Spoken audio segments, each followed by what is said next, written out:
அஸ்ஸலாமு அலைக்கும் வரஹ்மத்துல்லாஹி வபரகாத்துஹு. வெல்கம் டு அல் முக்மின் ஆன்லைன் அகாடமி. இன்ஷா அல்லாஹ் இன்னைக்குள்ள துவா பார்க்கலாம். இந்த துவா நீங்கள் ஃபஜர் தொழுதுட்டு திக்ரு ஓதுனதுக்கு பிறகு இதை 3 முறை ஓதுறது ரொம்ப சிறப்பாகும். அல்ஹம்துலில்லாஹ்.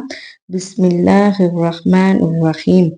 சுபஹான சுபஹானல்லாஹி வபிஹம்திஹி வ அதத ஹல்கிஹி வரிலா நப்சிஹி வசினத்த அர்ஷிஹி வமிதாத கலிமாத்திஹி.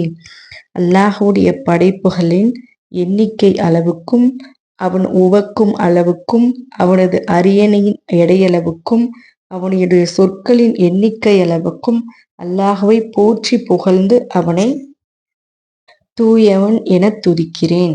அல்ஹம்துலில்லாஹ். நபி ஸல்லல்லாஹு அலைஹி வஸல்லமுடைய துணைவியார் ஜுபைர் அலி அவங்க என்ன கூறியிருக்காங்க அப்படின்னா, நபி ஸல்லல்லாஹு அலைஹி வஸல்லம் அவர்கள் சுபுகு தொழுகைக்கு பின்ன அதிகாலையில் என்னிடம் புறப்பட்டு சென்றார்கள். அப்போது நான் தொழும் இடத்துல அமர்ந்திருந்தேன். பிறகு ஒரு முற்பகல் லுஹா தொழுகை தொழுதுட்டு வந்தாங்க. அப்போதும் நான் அதே இடத்தில் அமர்ந்திருந்தேன். அப்ப என்னிடம் அவங்க சொன்னாங்க, நான் உன்னிடமிருந்து சென்றது முதல் இதே நிலையில நீங்கள் இருந்து கொண்டிருக்கிறாய் அப்படின்னு கேட்டாங்க. நானும் ஆமா அப்படின்னு சொன்னேன்.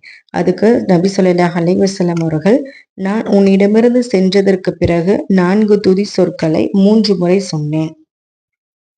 அவற்றை இன்றைக்கெல்லாம் நீ சொன்னவற்றுடன் மதிப்பிட்டால் நீ சொன்னவற்றை அவை மிகைத்துவிடும் அப்படின்னு ரசூல்லா கூறியிருக்காங்க. இது முஸ்லீம்லையும் பதிவாயிருக்கு. அல்ஹம்துலில்லாஹ். இதிலிருந்தே நாம திக்ருகள்லயே இது எவ்வளவு சிறப்பான திக்ரு அப்படின்றத தெரிஞ்சுக்கொள்ளலாம். அல்ஹம்துலில்லாஹ். திருப்பி அந்த துவாவை ஓதுவோம் இன்ஷா அல்லாஹ். சுபஹானல்லாஹி வபிஹம்திஹி அதத ஹல்கிஹி வரிலா நப்சிஹி வசினத்த அர்ஷிஹி வமிதாத கலிமாத்திஹி.